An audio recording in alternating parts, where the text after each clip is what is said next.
ਸ਼੍ਰੀ ਅਕਾਲ ਜੀ, ਸਾਰਿਆਂ ਦਾ ਸਵਾਗਤ ਦੇਸ਼ ਪਰਦੇਸ ਲਾਈਵ ਪ੍ਰੋਗਰਾਮ ਤੁਸੀਂ ਦੇਖ ਰਹੇ ਹੋ। ਮੈਂ ਕਵਿਤਾ ਸਿੰਘ ਖਾਸਰ ਤੇ ਨਾਲ ਹੀ ਸਾਡੇ ਅੱਜ ਦੇ ਸਟੱਡੀ ਵੀਜ਼ਾ ਐਕਸਪਰਟ ਨੇ ਗ੍ਰੈਡਿਕੋ ਤੋਂ ਮਿਸਟਰ ਸੈਮ। ਹੈਲੋ ਸੈਮ, ਸਤਿ ਸ਼੍ਰੀ ਅਕਾਲ। ਸਤਿ ਸ਼੍ਰੀ ਅਕਾਲ ਕਵਿਤਾ ਜੀ, ਸਤਿ ਸ਼੍ਰੀ ਅਕਾਲ ਸਾਰਿਆਂ ਨੂੰ। ਥੈਂਕ ਯੂ ਹਰ ਵਾਰੀ ਸਾਨੂੰ ਇਹ ਮੌਕਾ ਦਿੰਦੇ ਹੋ ਤੁਸੀਂ ਇੰਟਰੈਕਟ ਕਰਨ ਲਈ ਸਟੂਡੈਂਟਸ ਦੇ ਨਾਲ, ਉਹਨਾਂ ਦੇ ਪੇਰੈਂਟਸ ਦੇ ਨਾਲ। ਕੋਸ਼ਿਸ਼ ਕਰਾਂਗਾ ਅੱਜ ਵੀ ਕੁਝ ਯੂਜ਼ਫੁਲ ਇਨਫੋਰਮੇਸ਼ਨ ਸ਼ੇਅਰ ਕਰਾਂ ਇਸ ਪਲੇਟਫਾਰਮ ਰਾਹੀਂ ਤੁਹਾਡੇ ਨਾਲ ਗੱਲਬਾਤ ਕਰਦੇ ਹੋਏ। ਜੀ, ਦੇਸ਼ ਪਰਦੇਸ ਲਾਈਵ ਦਾ ਸਾਡਾ ਇਹ ਪ੍ਰੋਗਰਾਮ ਤੁਹਾਡੇ ਸਾਰਿਆਂ ਦੇ ਵਾਸਤੇ ਜੀ ਅਸੀਂ ਲਾਈਵ ਲੈ ਕੇ ਹਾਜ਼ਰ ਹੁੰਦੇ ਹਾਂ, ਜਿੱਥੇ ਅਸੀਂ ਤੁਹਾਨੂੰ ਮੌਕਾ ਦਿੰਦੇ ਹਾਂ ਤੁਹਾਡੇ ਆਪਣੇ ਸਵਾਲ, ਆਪਣੇ ਡਾਊਟਸ ਕਲੀਅਰ ਕਰਨ ਦਾ। ਐਕਸਪਰਟ ਦੀ ਰਾਏ ਲੈ ਸਕਦੇ ਹੋ, ਐਡਵਾਈਸ ਲੈ ਸਕਦੇ ਹੋ। ਜਿਨ੍ਹਾਂ ਨੇ ਵੀ ਅਪਲਾਈ ਕਰਨਾ ਹੁੰਦਾ, ਵਿਦੇਸ਼ ਜਾਣ ਸੰਬੰਧੀ ਕੋਈ ਵੀ ਇਨਫੋਰਮੇਸ਼ਨ ਚਾਹੀਦੀ ਹੁੰਦੀ ਹੈ, ਅਪਡੇਟ ਜ਼ਰੂਰ ਰਿਹਾ ਕਰੋ ਜੀ ਦੇਸ਼ ਪਰਦੇਸ ਲਾਈਵ ਦੇ ਸਾਡੇ ਇਸ ਮਾਧਿਅਮ ਦੇ ਰਾਹੀਂ ਵੀ। ਸੋ ਮਿਸਟਰ ਸੈਮ, ਜੋ ਅੱਜ ਦੇ ਜਿੰਨੇ ਵੀ ਸਾਡੇ ਸਵਾਲ ਰਹਿਣਗੇ ਜੀ ਸਾਡੇ ਦਰਸ਼ਕਾਂ ਦੇ, ਤੁਸੀਂ ਕਾਲ ਵੀ ਕਰ ਸਕਦੇ ਹੋ। ਤੁਸੀਂ ਸਾਨੂੰ ਸਾਡੇ YouTube ਚੈਨਲ ਦੇ ਉੱਪਰ ਵੀ ਜੁਆਇਨ ਕਰ ਸਕਦੇ ਹੋ। ਉੱਥੇ ਵੀ ਤੁਸੀਂ ਕਮੈਂਟ ਸੈਕਸ਼ਨ ਦੇ ਵਿੱਚ ਜਾ ਕੇ ਆਪਣੀ ਜਿਹੜੀਆਂ ਪ੍ਰੋਫਾਈਲਸ ਹੈਗੀਆਂ ਨੇ ਡਿਸਕਸ ਕਰ ਸਕਦੇ ਹੋ। ਸੋ ਅੱਜ ਹਰ ਕੰਟਰੀ ਦੀ ਜੀ ਅਸੀਂ 5-5 ਮਿੰਟ ਦੇ ਉੱਪਰ, ਯਾਨੀ ਕਿ ਮੈਂ ਜ਼ਰੂਰ ਕੋਸ਼ਿਸ਼ ਕਰਾਂਗੇ ਮੈਕਸਿਮਮ ਜਿਹੜੇ ਸਵਾਲ ਹੈਗੇ ਨੇ ਜਾਂ ਅਪਡੇਸ਼ਨ ਜਿਹੜੀ ਹੈਗੀ ਤੁਹਾਡੇ ਤੱਕ ਸ਼ੇਅਰ ਕਰ ਸਕੀਏ। ਬਟ ਤੁਹਾਡਾ ਜੋ ਪਰਸਨਲ ਸਵਾਲ ਰਹਿੰਦੇ ਨੇ ਨਾ ਵਿਦੇਸ਼ ਜਾਣ ਸੰਬੰਧੀ, ਉਹ ਕਾਈਂਡਲੀ ਤੁਸੀਂ ਕਾਲ ਕਰਕੇ ਜ਼ਰੂਰ ਡਿਸਕਸ ਕਰ ਲਿਆ ਕਰੋ। ਸੋ ਸੈਮ ਸਰ, ਰਿਫਿਊਜ਼ਲ ਵੀ ਇਸ ਵਾਰੀ ਕਾਫੀ ਦੇਖਣ ਨੂੰ ਮਿਲ ਰਹੀ ਹੈਗੀ ਹੈ, ਬਟ ਉੱਥੇ ਸਟੂਡੈਂਟਸ ਦਾ ਜਿਹੜਾ ਧਿਆਨ ਹੈ ਡਾਇਵਰਟ ਹੋ ਰਿਹਾ ਬਾਕੀ ਕੰਟਰੀਜ਼ ਨੂੰ ਲੈ ਕੇ ਵੀ। ਰਿਸਪੌਂਸ ਕੀ ਹੈ ਅਗਰ ਮੈਂ ਯੂਕੇ ਦੀ ਗੱਲ ਕਰਾਂ? ਆਈ ਸਟਾਰਟ ਵਿਦ ਯੂਕੇ। ਹਾਂ, ਕਵਿਤਾ ਜੀ, ਸਭ ਤੋਂ ਪਹਿਲਾਂ ਤੇ ਮੈਂ ਥੈਂਕ ਯੂ ਕਰਨਾ ਚਾਹਾਂਗਾ। ਸਾਡੇ ਪਿਛਲੇ ਹਫਤੇ ਜਿਹੜਾ ਸਾਡਾ ਇੱਕ ਸੈਸ਼ਨ ਹੋਇਆ ਆ, ਜਿਹਨੂੰ ਆਪਾਂ ਸੈਮੀਨਾਰ ਸੈਮੀਨਾਰਸ। ਦੇ ਤੌਰ ਤੇ ਐਜ਼ ਅ ਜੀ। ਸੈਮੀਥਨ ਕੀਤਾ ਸੀ, ਉਹਦੇ ਵਿੱਚ ਬਹੁਤ ਵਧੀਆ ਰਿਸਪੌਂਸ ਮਿਲਿਆ ਸਾਨੂੰ। ਸਾਰੇ 6 ਸ਼ਹਿਰ ਅਸੀਂ ਵਿਜ਼ਿਟ ਕੀਤਾ। ਸੋ ਥੈਂਕ ਯੂ ਹੈ ਜਿਨ੍ਹਾਂ ਨੇ ਵੀ ਪਾਰਟਿਸਿਪੇਟ ਕੀਤਾ, ਆਏ, ਆਪਣੇ ਪ੍ਰੋਫਾਈਲਸ ਉਹਨਾਂ ਨੇ ਸ਼ੇਅਰ ਕੀਤੀ। ਸਭ ਤੋਂ ਜ਼ਿਆਦਾ ਉਹਦੇ ਵਿੱਚ ਇੱਕ ਹਾਈਲਾਈਟ ਰਿਹਾ ਕਿ ਕਾਫੀ families, married couples with family, ਬੱਚਿਆਂ ਦੇ ਨਾਲ ਮਾਈਗ੍ਰੇਟ ਹੋਣ ਲਈ ਸਟੂਡੈਂਟ ਵੀਜ਼ਾ ਤੇ ਕੁਐਰੀ ਲੈ ਕੇ ਆਏ ਸੀਗੇ, ਜਿਨ੍ਹਾਂ ਦਾ ਅਸੀਂ ਕੁਐਰੀ ਰਿਜ਼ੋਲਵ ਕੀਤੀਆਂ ਤੇ ਕਾਫੀ ਸਾਰੇ ਬੱਚਿਆਂ ਨੇ ਇੰਟਰਸਟ ਵੀ ਜ਼ਾਹਿਰ ਕੀਤਾ। ਯੂਕੇ ਜਿਹਦੇ ਵਿੱਚ ਸਭ ਤੋਂ ਜ਼ਿਆਦਾ ਡਿਮਾਂਡ ਦੇ ਵਿੱਚ ਸੀਗਾ ਕਿ ਜਿਹੜੇ married couple with kids and all, like 5-5 7-7 ਸਾਲਾਂ ਤੋਂ ਜੌਬ ਕਰ ਰਹੇ ਨੇ, ਮੈਰਿਜ ਹੋਈ ਨੂੰ 5 ਸਾਲ ਹੋ ਗਏ, ਬੱਚੇ ਹੈਗੇ ਆ 10-12 ਸਾਲ ਦੇ, ਨਾਲ 2-2 ਬੱਚੇ ਹੈਗੇ ਆ, ਉਹਨਾਂ ਨੇ ਪਾਰਟਿਸਿਪੇਟ ਕੀਤਾ ਤੇ ਉਹਨਾਂ ਦੇ ਅਸੀਂ ਪ੍ਰੋਸੈਸ ਸ਼ੁਰੂ ਕੀਤੇ। ਪਿੱਛੇ ਵੀ ਪਾਸਟ ਦੇ ਵਿੱਚ ਵੀ ਅਸੀਂ ਇਹੋ ਜਿਹੇ ਸਕਸੈਸ ਲੈ ਚੁੱਕੇ ਹਾਂ। ਕਈ ਸਾਰੇ ਟੈਸਟੀਮੋਨੀਅਲ, ਜਿਵੇਂ ਮੈਂ ਹਰ ਵਾਰੀ ਕਹਿੰਦਾ ਰਹਿਣਾ, ਸਾਨੂੰ ਸੋਸ਼ਲ ਮੀਡੀਆ ਤੇ, ਬਿਕਾਜ਼ ਇੱਥੇ ਇਸ ਪਲੇਟਫਾਰਮ ਤੇ ਸਾਨੂੰ 10-20 ਮਿੰਟ ਮਿਲਦੇ ਆ, 25 ਮਿੰਟ ਮਿਲਦੇ ਆ, ਬਟ ਅਸੀਂ ਸੋਸ਼ਲ ਮੀਡੀਆ ਰਾਹੀਂ ਪ੍ਰੋਪਰ ਅਪਡੇਟਸ ਪਲੱਸ ਸਾਡੇ ਸਕਸੈਸ ਸਟੋਰੀਜ਼ ਸ਼ੇਅਰ ਕਰਦੇ ਰਹਿੰਦੇ ਹਾਂ। ਸੋ ਰਿਕੁਐਸਟ ਹੈ ਕਿ ਸੋਸ਼ਲ ਮੀਡੀਆ ਪਲੇਟਫਾਰਮ ਸਾਡਾ ਇੰਸਟਾਗ੍ਰਾਮ ਤੇ ਫੇਸਬੁੱਕ ਪੇਜ ਨੂੰ ਜ਼ਰੂਰ ਫੋਲੋ ਕਰੋ, ਸੋ ਦੈਟ ਤੁਹਾਨੂੰ ਲਾਈਵ ਅਪਡੇਟਸ ਹੋਰ ਵੀ ਇਨਫੋਰਮੇਸ਼ਨ ਮਿਲਦੀ ਰਹੇ।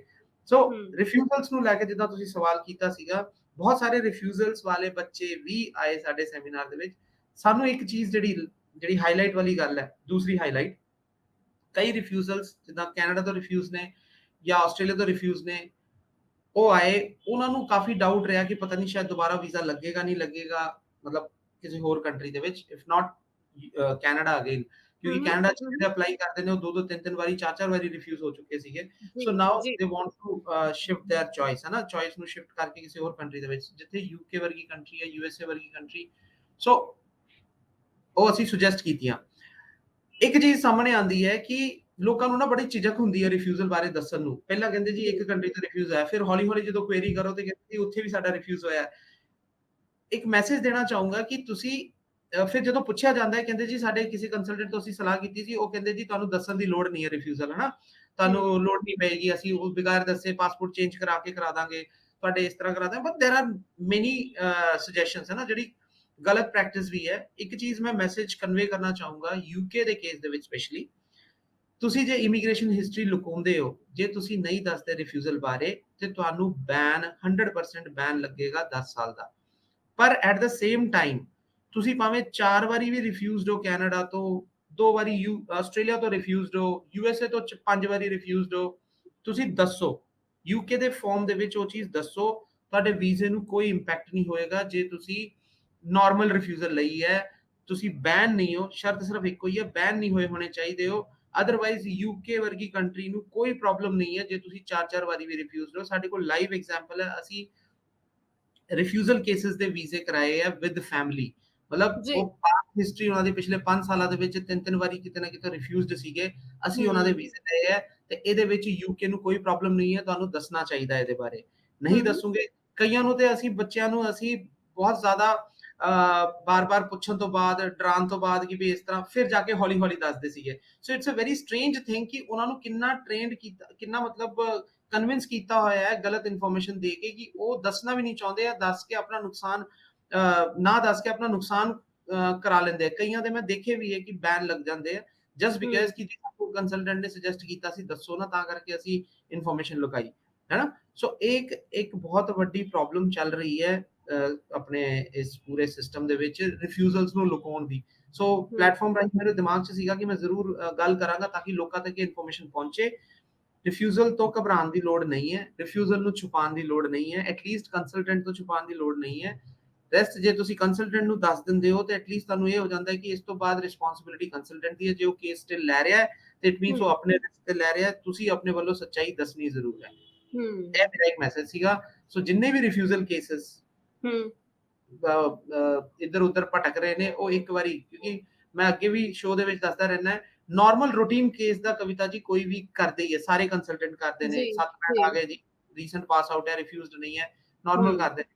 ਜੇ ਅਸੀਂ 10-15 ਸਾਲ ਤੋਂ ਇਸ ਇੰਡਸਟਰੀ ਦੇ ਵਿੱਚ ਹੈਗੇ ਆ, ਸਾਡੇ ਐਕਸਪਰਟੀਜ਼ ਦਾ ਵਾਧਾ ਤਦ ਹੀ ਹੈ ਜਦੋਂ ਅਸੀਂ ਇੱਕ ਬਾਰਡਰਲਾਈਨ ਕੇਸ ਜਾਂ ਕੋਈ ਫਸਿਆ ਕੇਸ ਜਾਂ ਕੋਈ ਰਿਫਿਊਜ਼ਲ ਕੇਸਸ ਦੀ ਹੈਲਪ ਕਰ ਸਕੀਏ ਜਾਂ ਉਹਨਾਂ ਦੇ ਕੇਸ ਨੂੰ ਪ੍ਰੋਫੈਸ਼ਨਲੀ ਹੈਂਡਲ ਕਰਕੇ ਸਕਸੈਸ ਕਰਾ ਸਕੀਏ।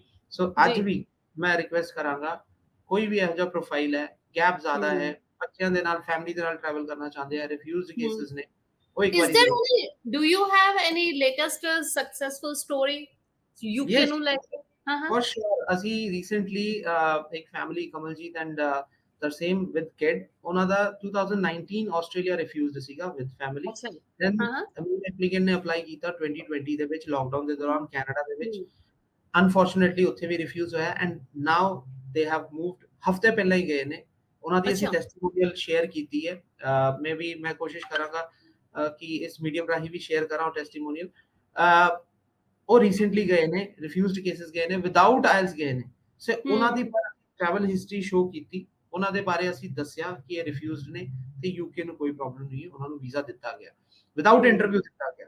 ਮੈਂ ਇਹ ਨਹੀਂ ਕਹਿ ਰਿਹਾ ਕਿ ਵਿਦਆਊਟ ਇੰਟਰਵਿਊ ਮਤਲਬ ਹਰ ਕਿਸੇ ਦੀ ਇੰਟਰਵਿਊ ਨਹੀਂ ਆਏਗੀ, ਬਟ ਮੈਂ ਜਸਟ ਇੱਕ ਇਨਫੋਰਮੇਸ਼ਨ ਇਹ ਦੇਣਾ ਚਾਹੁੰਦਾ, ਇਹ ਮੈਸੇਜ ਇਹ ਦੇਣਾ ਚਾਹੁੰਦਾ ਕਿ ਦੱਸ ਕੇ ਰਿਫਿਊਜ਼ਲ ਬਾਰੇ ਤੁਸੀਂ ਸਹੀ ਕਰਦੇ ਹੋ, ਗਲਤ ਨਹੀਂ ਕਰਦੇ, ਪਰ ਨਾ ਦੱਸ ਕੇ ਤੁਸੀਂ ਫॉर श्योर ਗਲਤ ਕਰ ਰਹੇ ਹੋ, ਆਪਣੇ ਪ੍ਰੋਫਾਈਲ ਨੂੰ ਤੁਸੀਂ ਬੈਨ ਲਵਾਉਣ ਦਾ ਕੰਮ ਕਰ ਰਹੇ ਹੋ। ਸੋ ਇੱਕ ਵਾਰ ਬੈਨ ਹੋ ਗਿਆ then there is no chance। ਤੁਸੀਂ 10 ਸਾਲ ਲਈ ਯੂਕੇ ਤੋਂ ਬੈਨ ਹੋ ਗਏ ਤੇ ਅੜੋਸ ਪੜੋਸ ਵਾਲੀ ਕੰਟਰੀ 'ਚ ਵੀ ਨਹੀਂ ਅਪਲਾਈ ਕਰ ਸਕਦੇ। ਲਾਈਕ ਕੈਨੇਡਾ ਅਪਲਾਈ ਕਰੋਗੇ ਉੱਥੇ ਵੀ ਬੈਨ ਲੱਗ ਜਾਊਗਾ, ਜੇ ਆਸਟ੍ਰੇਲੀਆ ਅਪਲਾਈ ਕਰੋਗੇ ਤੇ ਉੱਥੇ ਵੀ ਬੈਨ ਲੱਗ ਜਾਊਗਾ। ਸੋ ਇੱਕ ਜਗ੍ਹਾ ਝੂਠ ਹੋ ਗਿਆ, ਤੁਸੀਂ 5-6 ਕੰਟਰੀਆਂ ਦੇ ਲਈ ਪ੍ਰੋਬਲਮੈਟਿਕ ਹੋ ਜਾਂਦਾ। ਜੀ ਗ੍ਰੇਟ। ਸੋ ਮੈਂ ਜ਼ਰੂਰ ਚਾਹਾਂਗੀ ਕਿ ਜਿਨ੍ਹਾਂ ਦਾ ਯੂਕੇ ਦਾ ਹੁਣ ਰੀਸੈਂਟਲੀ ਵੀਜ਼ਾ ਆਇਆ ਜੀ, ਦਾ ਫੁੱਲ ਫੈਮਿਲੀ ਦੀ ਗੱਲ ਕਰ ਰਹੇ ਨੇ ਸਾਰੇ ਅੱਜ ਦੇ ਸਟੱਡੀ ਵੀਜ਼ਾ ਐਕਸਪਰਟ, ਇੱਕ ਵਾਰੀ ਉਹਨਾਂ ਦੀ ਜ਼ੁਬਾਨੀ ਵੀ ਸੁਣ ਲੈਂਦੇ ਹਾਂ ਜੀ ਕਿ ਉਹਨਾਂ ਦਾ ਐਕਸਪੀਰੀਅੰਸ ਕਿਸ ਤਰ੍ਹਾਂ ਦਾ ਰਿਹਾ ਹੈਗਾ ਗ੍ਰੈਡਿਕੋ ਦੇ ਨਾਲ। ਉਸ ਤੋਂ ਬਾਅਦ ਅਸੀਂ ਕੰਟੀਨਿਊ ਰੱਖਾਂਗੇ ਜੀ ਸਾਡੀ ਜਿਹੜੀ ਇਹ ਅਪਡੇਸ਼ਨਸ ਹੈਗੀਆਂ ਨੇ ਸਟੱਡੀ ਵੀਜ਼ਾ ਨੂੰ ਲੈ ਕੇ। My name is Isha. I'm from Chandigarh. I got to know about Radico Consultants from one of my relatives and I applied my UK study visa. I got my visa within just 4 working days without IELTS and also with a gap of 10 years. That makes my dream come true. Thank you, Radico team. I appreciate all of you. Thank you. Sat Sri ਅਕਾਲ ਜੀ, ਮੇਰਾ ਨਾਮ ਆਸ਼ੀਸ਼ ਸਿੰਘ ਹੈ। ਮੈਂ ਸੁਲਤਾਨਪੁਰ ਲੋਧੀ ਦਾ block ਕਰਦਾ ਤੇ ਮੈਂ ਆਪਣੀ 12ਵੀਂ class 2020 ਵਿੱਚ ਪਾਸ ਕੀਤੀ ਸੀ ਤੇ ਮੈਂ ਆਪਣਾ ਗ੍ਰੈਡਿਕੋ ਦੇ ਵਿੱਚ ਯੂਕੇ ਵੀਜ਼ਾ ਅਪਲਾਈ ਕੀਤਾ ਸੀ। ਮੈਂ without IELTS UK visa apply ਕੀਤਾ ਸੀ ਤੇ ਮੇਰਾ ਵੀਜ਼ਾ 15 ਦਿਨ ਦੇ ਅੰਦਰ ਆ ਗਿਆ। So thank you for Gradico company. Gradico is best. Hello friends, my name is Kamaljeet Kaur and I am from Amritsar. I always had a dream of studying abroad. I came to know about Gradico from social media. I had 2 previous refusal from Australia and Canada. I have study gap almost 10 years. After getting my free counseling, I applied my UK study visa from Gradico due to their good services and their genuine consultants me. And my family got my visa without IELTS, so I recommended Gradico consultant to everyone. Gradico is the best. Hello, ਮੇਰਾ ਨਾਮ ਹਰਮੀਤ ਸਿੰਘ ਹੈ। ਮੇਰੀ wife ਦਾ ਨਾਮ ਕਮਲਪ੍ਰੀਤ ਕੌਰ ਹੈ। ਅਸੀਂ ਫਿਰੋਜ਼ਸ਼ਾਹ ਤੋਂ belong ਕਰਦੇ ਹਾਂ।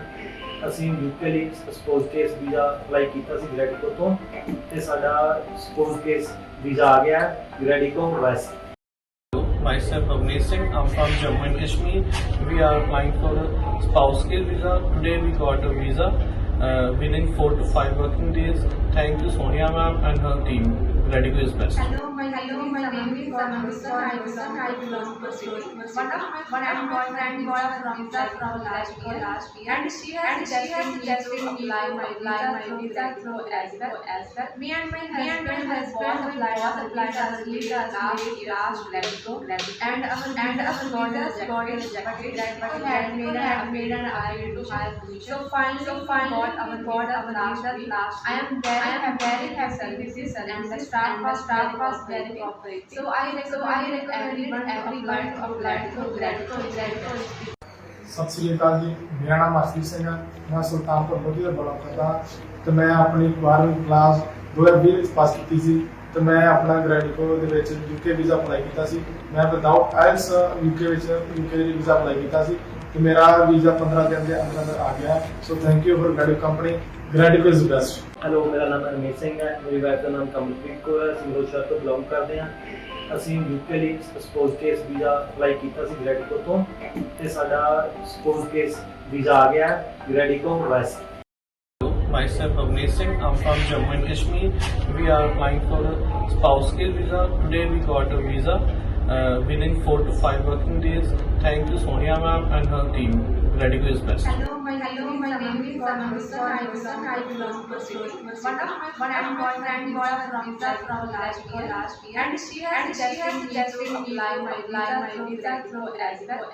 Me and my husband both applied as visa last Radico, and our visa got rejected. But had made an appeal to higher position. So finally got our visa last. I am very happy with this, and the staff was very cooperative. So I recommend everyone to apply to Radico.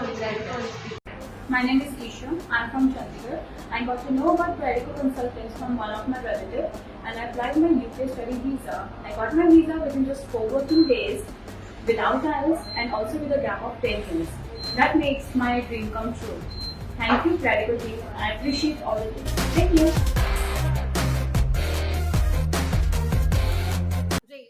Aam sure Samsung ਚਲੋ ਇਹਨਾਂ ਦਾ ਤੁਸੀਂ ਕਰਵਾ ਦਿੱਤਾ ਹੈ ਕਿ refusal ਤੋਂ ਬਾਅਦ ਜਿੱਦਾਂ ਇਹਨਾਂ ਦਾ ਕਿ ਨਹੀਂ ਸੀਗਾ ਬਣ ਰਿਹਾ ਕਿਤੇ ਸੋ ਯੂਕੇ ਦੇ applied and got a visa so ਹੁਣ ਜਿਹੜੇ ਸਿੰਗਲ ਐਪਲੀਕੈਂਟ ਹੈ ਉਹਨਾਂ ਦੇ ਵਾਸਤੇ ਲਾਈਕ ਅਗਰ ਉਹਨਾਂ ਦੀਆਂ ਰਿਫਿਊਜ਼ਲਸ ਇਸ ਵਾਰੀ ਕਿਉਂਕਿ ਕੈਨੇਡਾ ਨੇ ਕਾਫੀ ਇਸ ਵਾਰੀ ਸਾਡੇ ਸਟੂਡੈਂਟਸ ਨੂੰ ਨਿਰਾਸ਼ ਕਰ ਦਿੱਤਾ 5.5 ਬੈਂਡ ਦੇ ਨਾਲ ਜੀ मैं अगेन रिक्वेस्ट करूंगा जे तक कैनेडा ਤੁਹਾਡਾ ਪ੍ਰੋਫਾਈਲ ਵਾਕਈ ਕੋਈ ਤੁਹਾਡੀ ਗਲਤੀ ਕਰਕੇ ਰਿਫਿਊਜ਼ ਹੋਇਆ ਤਾਂ ਦੁਬਾਰਾ ਅਪਲਾਈ ਕਰੋ ਜੇ ਤੁਸੀਂ ਆਇਲਸ ਇੰਪਰੂਵ ਆਇਲਸ ਦੇ ਘੱਟ ਬੈਂਡ ਹੋਣ ਕਰਕੇ ਰਿਫਿਊਜ਼ ਹੋਇਆ ਤਾਂ ਆਇਲਸ ਇੰਪਰੂਵ ਕਰਕੇ ਅਪਲਾਈ ਕਰ ਲਓ ਦੁਬਾਰਾ Canada I don't mind at all but ਤੁਹਾਨੂੰ ਪਤਾ ਆ ਕਿ ਜੈਨੂਇਨ ਪ੍ਰੋਬਲਮ ਹੈ ਕੋਈ ਇਹੋ ਜੀ ਜਿਹੜੀ ਤੁਸੀਂ ਨਹੀਂ ਪੂਰੀ ਕਰ ਪਾ ਰਹੇ ਤੇ ਬਾਰ-ਬਾਰ 3-4 ਵਾਰੀ ਅਪਲਾਈ ਕਰਕੇ ਰਿਫਿਊਜ਼ ਹੋ ਚੁੱਕੇ ਹੋ ਜਾਂ ਤੁਸੀਂ ਇੰਨੇ ਜ਼ਿਆਦਾ ਐਡਮੈਂਟ ਨਹੀਂ ਹੋ ਕਿ ਬਈ ਕੈਨੇਡਾ ਹੀ ਜਾਣਾ ਆ then ਸਭ ਤੋਂ ਪਹਿਲੀ alternate choice ਮੈਂ recommend ਕਰਾਂਗਾ USA ਸੀ ਕੈਨੇਡਾ ਦੇ adjoining country ਹੈ border ਲੱਗਦਾ ਹੈ ਜੇ ਬੱਚਾ USA ਪਹੁੰਚ ਜਾਂਦਾ ਹੈ ਤੇ ਕੈਨੇਡਾ ਵੀ ਕਿਤੇ ਨਾ ਕਿਤੇ ਉਹਨੂੰ 6 ਮਹੀਨੇ ਸਾਲ ਬਾਅਦ ਕੋਈ ਵਿਜ਼ਟਰ ਵੀਜ਼ਾ ਕੋਈ ਨਾ ਕੋਈ ਵੀਜ਼ਾ ਮਿਲ ਹੀ ਜਾਂਦਾ ਹੈ ਸੋ ਜੇ ਤੁਸੀਂ UK ਕੈਨੇਡਾ ਨਹੀਂ ਹੋ ਰਿਹਾ 6 ਬੈਂਡ ਹੈਗੇ ਆ 2 ਮੋਡਿਊਲ 5.5 ਹੈ USA ਦੇ ਵਿੱਚ ਇਹੋ ਜੀ ਕੋਈ ਦਿੱਕਤ ਨਹੀਂ ਹੁੰਦੀ ਕਿ ਤੁਹਾਡੇ 2 ਮੋਡਿਊਲ 5.5 ਹੈ ਜੇ ਤੇ ਫਿਰ ਤੁਹਾਨੂੰ ਰਿਫਿਊਜ਼ਲ ਹੋ ਜਾਂਦੀ ਹੈ ਤੇ ਈਚ ਚਾਹੀਦੇ ਆ 6 ਈਚ ਚਾਹੀਦੇ ਇਦਾਂ ਦਾ ਕੋਈ ਕ੍ਰਾਈਟੇਰੀਆ USA ਦੇ ਵਿੱਚ ਨਹੀਂ ਹੈ USA ਦਾ ਅਸੈਸਮੈਂਟ ਦਾ ਕ੍ਰਾਈਟੇਰੀਆ ਟੋਟਲੀ ਡਿਫਰੈਂਟ ਹੈ USA ਦਾ ਵੀਜ਼ਾ ਦੇਣ ਦਾ ਜਿਹੜਾ ਪੈਰਾਮੀਟਰਸ ਨੇ ਉਹ ਟੋਟਲੀ ਡਿਫਰੈਂਟ ਹੈ ਬਹੁਤ ਅੱਛੇ ਰਿਜ਼ਲਟਸ ਆ ਰਹੇ ਨੇ 6 ਬੈਂਡ ਵਾਲੇ ਬੱਚਿਆਂ ਦੇ ਸਰਕਾਰੀ ਯੂਨੀਵਰਸਿਟੀ ਰੈਂਕ ਯੂਨੀਵਰਸਿਟੀ ਸਕਾਲਰਸ਼ਿਪ ਮਿਲੀ ਹੋਈ ਯੂਨੀਵਰਸਿਟੀ ਜੇ ਚੂਜ਼ ਕਰਦੇ ਹੋ ਡਿਗਰੀ ਪ੍ਰੋਗਰਾਮ ਚੂਜ਼ ਕਰਦੇ ਹੋ ਸਪੈਸ਼ਲਾਈਜੇਸ਼ਨ ਚੂਜ਼ ਕਰਦੇ ਹੋ ਤੇ ਵੀਜ਼ਾ ਸਕਸੈਸ ਰੇਟ ਤੁਹਾਡਾ ਉੱਥੇ ਵੀ ਸੇਮ ਉਨਾ ਹੀ ਹੈ ਜਿੰਨਾ ਤੁਸੀਂ ਕੈਨੇਡਾ ਦਾ ਹੈਗਾ ਆ ਸੇਮ 70 to 80% ਜਿਹੜਾ ਪ੍ਰੋਫਾਈਲ ਮੈਂ ਦੱਸ ਰਿਹਾ ਜੋ ਕੈਨੇਡਾ ਤੁਸੀਂ ਪਾਉਂਦੇ ਹੋ ਸੇਮ ਇਹੋ ਜਿਹਾ ਪ੍ਰੋਫਾਈਲ USA ਪਾਓ second alternate in case of refusal from Canada otherwise UK ਤਾਂ ਹੈ ਹੀ ਹੈ UK ਦੇ ਵਿੱਚ ਤੁਸੀਂ ਪਾ ਸਕਦੇ ਹੋ ਐਂਡ ਸਭ ਤੋਂ ਜ਼ਿਆਦਾ UK ਨੂੰ ਤੁਸੀਂ ਲਾਸਟ ਪ੍ਰੈਫਰੈਂਸ ਮੰਨੀ ਜਾਂਦੀ ਹੈ ਕਵਿਤਾ ਜੀ ਇਹ ਸੱਚਾਈ ਹੈ ਬਹੁਤ ਦੁਖਦ ਗੱਲ ਹੈ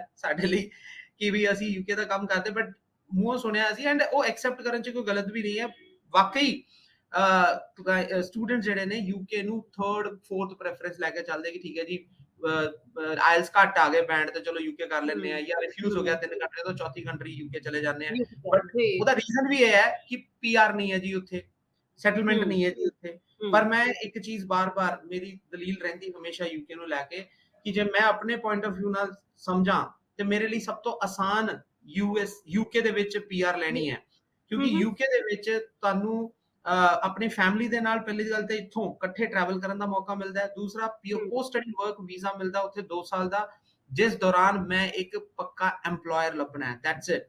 ਇੱਕ ਪੱਕਾ EMPLOYER ਮਿਲ ਗਿਆ ਮੈਨੂੰ, ਦੈਨ ਮੈਂ ਉਹਦੇ ਨਾਲ 3 ਸਾਲ ਹੋਰ ਕੰਟੀਨਿਊ ਕਰਨੇ ਆ। ਸੋ ਟੋਟਲ 5 ਸਾਲ ਐਜ਼ ਅ ਵਰਕ ਮੈਂ ਉੱਥੇ ਰਹਿਣਾ ਆ, ਸਿਰਫ ਰਹਿਣਾ ਆ, ਕੰਡੀਸ਼ਨ ਰਹਿਣਾ ਆ, ਵਰਕ ਕਰਨਾ ਹੈ, ਟੈਕਸ ਪੇ ਕਰਨਾ ਹੈ। ਮੈਨੂੰ ਕੋਈ ਆਇਲਸ ਨਹੀਂ ਕਰਨੀ ਦੁਬਾਰਾ, ਮੈਨੂੰ ਕੋਈ ਪੁਆਇੰਟ ਨਹੀਂ ਬਣਾਉਣੇ, ਮੈਨੂੰ ਕਿਤੇ ਪੀਐਨਪੀ ਦੀ ਵੇਟਿੰਗ ਲਿਸਟ ਨਹੀਂ ਪੈਣਾ।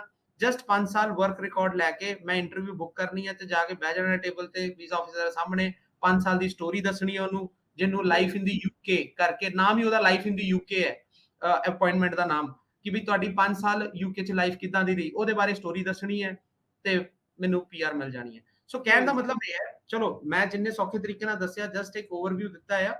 डेफिनेटली 5 साल स्ट्रगल जरूर है, काम करूंगे, रहूंगे, टैक्सेस पे करूंगे, मेहनत करूंगे, बट बहुत ज्यादा हर्डल्स नहीं है विच कि भी ये भी करना, पहला ये भी करना, ये भी करना, ये भी करना। सीधा सीधा जे तुसी कहंदे हो जी मैं इत्थों स्टूडेंट वीजा ते जाके 3 साल रह के मैं एम्प्लॉयर भी नहीं लभ सकदा, देन मैं तो सारे ਨੂੰ ਇਹੀ ਮੈਸੇਜ ਕਹੂੰਗਾ ਫਿਰ ਤੁਹਾਨੂੰ ਬਾਹਰ ਨਹੀਂ ਜਾਣਾ ਚਾਹੀਦਾ।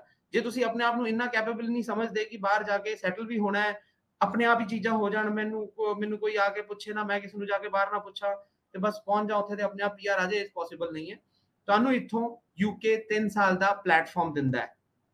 1 ਸਾਲ ਸਟੱਡੀ, ਮਾਸਟਰਸ ਲਈ ਜਿਹੜੇ ਜਾਂਦੇ ਨੇ ਸਪੈਸ਼ਲੀ, 1 ਸਾਲ ਸਟੱਡੀ ਦਾ ਪਲੇਟਫਾਰਮ, ਉਸ ਤੋਂ ਬਾਅਦ 2 ਸਾਲ ਵਰਕ ਪਰਮਿਟ ਦਾ ਪਲੇਟਫਾਰਮ। ਜੇ ਤੁਸੀਂ ਐਜ਼ ਅ ਫੈਮਿਲੀ ਜਾ ਰਹੇ ਹੋ, ਸਿਰਫ 2 ਜਣੇ ਹੈਗੇ ਹੋ, ਰਾਈਟ, ਹਸਬੈਂਡ ਵੀ ਹੈ, ਵਾਈਫ ਵੀ ਹੈ, ਇੱਕ ਮੇਨ ਐਪਲੀਕੈਂਟ 1 ਸਾਲ ਸਟੱਡੀ ਤੇ 2 ਸਾਲ ਵਰਕ ਪਰਮਿਟ ਤੇ, ਜਿਹੜਾ ਡਿਪੈਂਡੈਂਟ ਜਾ ਰਿਹਾ ਉਹ 3 ਸਾਲ ਵਰਕ ਪਰਮਿਟ ਲਈ ਜਾ ਰਿਹਾ। ਸੋ 2 ਲੋਕੀ ਮਿਲ ਕੇ 3 ਸਾਲਾਂ ਦੇ ਵਿੱਚ ਜੇ ਕੋਈ EMPLOYER ਕੋਈ ਇੱਕ ਜਣਾ ਵੀ ਨਹੀਂ ਲੱਭ ਸਕਦਾ ਤੇ again it's a very unfortunate thing. ਫਿਰ ਤੇ ਮੈਂ ਉਹੀ ਕਹਿ ਰਿਹਾ ਨਾ, ਅਗੇਨ ਤੁਹਾਨੂੰ ਆਪਣੇ ਬਾਰੇ ਦੁਬਾਰਾ ਸੋਚਣਾ ਚਾਹੀਦਾ ਤੇ ਬਾਹਰ ਜਾਣ ਬਾਰੇ ਦੁਬਾਰਾ ਸੋਚਣਾ ਚਾਹੀਦਾ ਕਿ ਜਾਣਾ ਚਾਹੀਦਾ ਕਿ ਨਹੀਂ ਚਾਹੀਦਾ, ਜੇ ਤੁਸੀਂ ਉਸ ਤੋਂ ਬਾਅਦ ਵੀ ਅਨਸਰਟਨ ਹੋ। ਹਾਂ, ਅੱਛਾ ਚਲੋ ਯੂਕੇ ਹੋ ਗਿਆ, ਯੂਐਸ ਹੋ ਗਿਆ, ਇਸ ਵਾਰੀ ਸੈਮੀਨਾਰਸ ਦੇ ਵਿੱਚ ਕੈਨੇਡਾ ਨੂੰ ਲੈ ਕੇ ਫਿਰ ਤੋਂ ਇੰਟਰਸਟ ਦੇਖਣ ਨੂੰ ਮਿਲਿਆ? ਬਿਲਕੁਲ ਮਿਲਿਆ ਕਵਿਤਾ ਜੀ। ਨਵੇਂ ਸਟੂਡੈਂਟ ਜਿਹੜੇ ਨੇ 2020-21 ਪਾਸ ਆਊਟ ਬੱਚੇ ਜਿਨ੍ਹਾਂ ਨੇ ਹਜੇ ਫਸਟ ਟਾਈਮ ਅਪਲਾਈ ਕਰਨਾ ਸੀ, ਉਹਨਾਂ ਦਾ ਵੀ ਇੰਟਰਸਟ ਸੀਗਾ, ਬਟ ਅਨਫੋਰਚੂਨੇਟਲੀ ਉਹਨਾਂ ਨੂੰ ਸੀਟਾਂ ਨੂੰ ਲੈ ਕੇ ਬਹੁਤ ਦਿੱਕਤ ਆ ਰਹੀ ਸੀ। ਅਸੀਂ ਜਿੰਨਾ ਕੋਸ਼ਿਸ਼ ਕੀਤੀ ਬੱਚਿਆਂ ਨੂੰ ਜਨਵਰੀ 2020 ਇਨਟੇਕ 2022 ਇਨਟੇਕ ਸੌਰੀ ਦੀ ਆਪਸ਼ਨ ਦੇਣ ਦੀ ਅਸੀਂ ਕੋਸ਼ਿਸ਼ ਕੀਤੀ, ਕਈਆਂ ਨੂੰ ਐਨਰੋਲਮੈਂਟ ਕਰਾਏ, ਕੁਝ ਇੱਕ ਲਿਮਿਟਡ ਸੀਟਾਂ ਸੀਗੀਆਂ ਉਹਦੇ ਵਿੱਚ ਉਹਨਾਂ ਨੂੰ ਐਡਮਿਸ਼ਨਾਂ ਦਵਾਈਆਂ, ਪਰ ਮੇਜਰ ਜਿਹੜਾ ਚੈਲੰਜ ਸੀਗਾ ਸਾਡੇ ਲਈ ਕਿ ਇਨਟੇਕ ਨੂੰ ਲੈ ਕੇ, ਸੋ ਬਟ ਅਸੀਂ ਮਈ ਇਨਟੇਕ ਐਂਡ ਸੈਪਟੈਂਬਰ ਇਨਟੇਕ ਦੀ ਐਡਮਿਸ਼ਨਾਂ ਖੋਲ ਦਿੱਤੀਆਂ। ਕੋਈ ਵੀ ਬੱਚਾ ਹੁਣ ਪਲਾਨ ਕਰ ਰਿਹਾ, ਆਰਾਮ ਨਾਲ, ਤਸੱਲੀ ਨਾਲ, ਕੋਈ ਭੱਜ ਦੌੜ ਕਰਨ ਦੀ ਲੋੜ ਨਹੀਂ, ਕੋਈ ਜਲਦਬਾਜ਼ੀ ਨਹੀਂ, ਆਪਣਾ ਆਇਲਸ ਕਰੇ, 6 ਬੈਂਡ ਈਚ ਲਵੇ, 1 ਮੋਡਿਊਲ 6 ਆ ਰਹੇ, 1 ਮੋਡਿਊਲ 5.5 ਆ ਰਹੇ, ਰਿਪੀਟ ਅਟੈਂਪਟ ਦਵੇ। ਮਈ ਤੇ ਸੈਪਟੈਂਬਰ ਇਨਟੇਕ ਦੀ ਸੀਟਸ ਅਵੇਲੇਬਲ ਹੈ। ਤਦ ਤੱਕ ਕੋਸ਼ਿਸ਼ ਹੋਏਗੀ ਕਿ ਸ਼ਾਇਦ ਉਮੀਦ ਹੋਏਗੀ ਕਿ ਚੀਜ਼ਾਂ ਨਾਰਮਲ ਹੋ ਜਾਣ, ਜਿਹੜੇ ਰਿਜ਼ਲਟ ਸਟਕ ਨੇ ਉਹ ਵੀ ਨਿਕਲ ਜਾਣ, ਤੇ ਤੁਸੀਂ ਅਪਲਾਈ ਕਰੋ ਐਮਬੈਸੀ, ਉਦੋਂ ਤੱਕ ਨਾਰਮਲਾਈਜ਼ ਹੋ ਜਾਣ ਚੀਜ਼ਾਂ। ਜੀ ਗ੍ਰੇਟ। ਸੋ ਮਿਸਟਰ ਸੈਮ ਗ੍ਰੈਡਿਕੋ ਤੋਂ ਅੱਜ ਦੇ ਸਾਡੇ ਸਟੱਡੀ ਵੀਜ਼ਾ ਐਕਸਪਰਟ ਜੀ, ਐਂਡ ਆਈ ਐਮ ਸ਼ੋਰ ਵੀ ਜਿੱਦਾਂ ਹੁਣ ਯੂਕੇ ਦੀ ਸਟੋਰੀ ਤੁਸੀਂ ਦੇਖੀ ਹੈ, ਆਈ ਐਮ ਸ਼ੋਰ ਕਿ ਕਿੰਨੇ ਇਦਾਂ ਦੀਆਂ ਫੈਮਲੀਜ਼ ਕਪਲਸ ਹੋਣਗੇ ਜੀ ਜਿਨ੍ਹਾਂ ਦਾ ਮਸਟ ਵੀ ਇੰਟਰਸਟ ਹੁਣ ਬਣੇਗਾ ਵੀ ਹਾਂਜੀ ਯੂਕੇ ਅਸੀਂ ਵੀ ਜਾ ਸਕਦੇ ਹਾਂ। ਪੂਰੀ ਫੈਮਲੀ ਨੂੰ ਇੱਥੇ ਸੈਟਲਮੈਂਟ ਹੋਣ ਦੀ ਜਿਹੜੀ ਹੈਗੀ ਤੁਹਾਨੂੰ ਆਪਸ਼ਨ ਮਿਲ ਰਹੀ ਹੈ ਜੀ ਯੂਕੇ ਦੇ ਵਿੱਚ, ਐਂਡ ਹੁਣ ਤਾਂ ਪੀਆਰ ਦੀਆਂ ਆਪਸ਼ਨਸ ਵੀ ਖੁੱਲ ਗਈਆਂ ਨੇ ਜਿਹਦੇ ਕਿ ਸਾਨੂੰ ਇੰਤਜ਼ਾਰ ਸੀਗਾ। ਸੋ ਮੇਨ ਇਹੀ ਕਿਤੇ ਨਾ ਕਿਤੇ ਰੀਜ਼ਨ ਸੀਗਾ ਯੂਕੇ ਨਾ ਅਪਲਾਈ ਕਰਨ ਦਾ, ਬਟ ਹੁਣ ਅਪਲਾਈ ਕਰ ਸਕਦੇ ਤੁਸੀਂ ਸਾਰੇ ਜਣੇ। ਸੋ ਬਹੁਤ ਬਹੁਤ ਸ਼ੁਕਰੀਆ, thank you so much Sam sir for being with us. ਹਾਂ, thank you Kavita ji, see you soon ਜੀ, thank you so much. So ਸਾਡੇ ਦਰਸ਼ਕ, ਸਾਡੇ ਵਿਦਿਆਰਥੀ ਜੀ, ਤੁਸੀਂ ਵੀ ਆਪਣਾ ਵਿਦੇਸ਼ ਜਾਣ ਦਾ ਜਿਹੜਾ ਸੁਪਨਾ ਹੈ ਨਾ, ਸਪੈਸ਼ਲੀ ਸਟੱਡੀ ਵੀਜ਼ਾ ਦੀ ਗੱਲ ਕਰੀਏ ਤਾਂ ਜ਼ਰੂਰ ਅਪਲਾਈ ਕਰ ਸਕਦੇ ਹੋ। ਪੀਆਰ ਨੂੰ ਲੈ ਕੇ ਵੀ ਆਪਸ਼ਨ ਤੁਹਾਡੇ ਵਾਸਤੇ। ਨੈਕਸਟ ਟਾਈਮ ਫਿਰ ਮੁਲਾਕਾਤ ਕਰਦੇ ਹਾਂ, ਤਦ ਤੱਕ ਆਪਣਾ ਖਿਆਲ ਰੱਖੋ ਐਂਡ ਦੇਸ਼ ਪ੍ਰਦੇਸ਼ ਲਾਈਵ ਪ੍ਰੋਗਰਾਮ ਵੇਖਦੇ ਰਹਿਆ ਕਰੋ। Thank you so much.